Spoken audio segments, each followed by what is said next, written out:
Welcome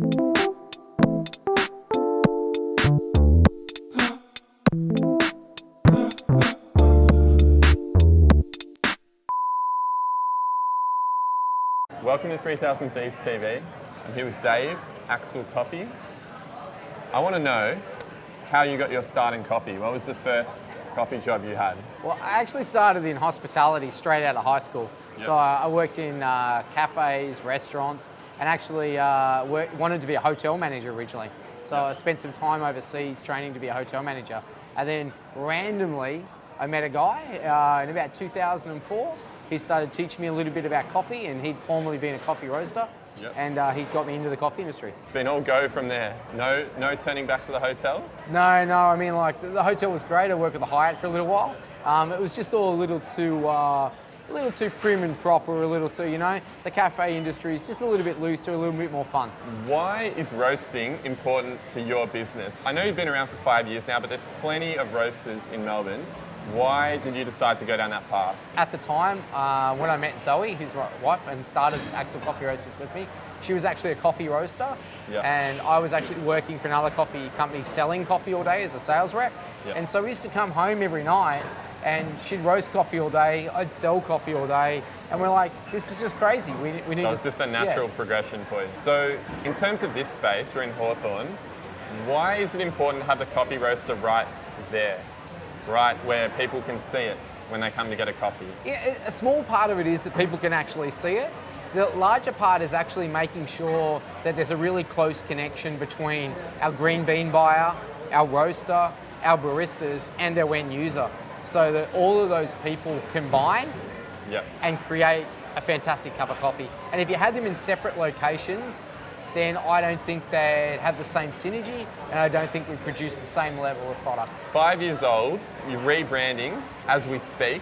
You've just made the first 2 bags in front of us. Yeah. Why now to rebrand?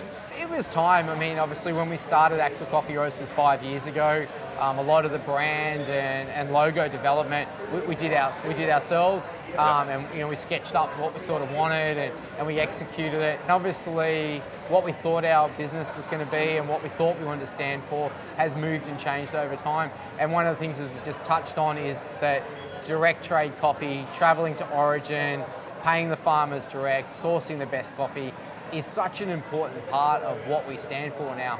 And we wanted to demonstrate that through the packaging and really connect with our customers that so many people are involved in the process to bring them that cup of coffee. What's your favorite place to visit not in terms of coffee, but as a place to go where you're sourcing coffee? I have a real affection towards El Salvador, and that has a lot to do with the farmers that we deal with there. Yep. So we deal with the Pacas family, and we deal with Carmen and Rafael da Silva, and both of those families we have a really strong connection with. We've been traveling there from the first year we opened Axil. Zoe and I actually went on our honeymoon to El Salvador. Yeah, right. And bought coffee on our honeymoon.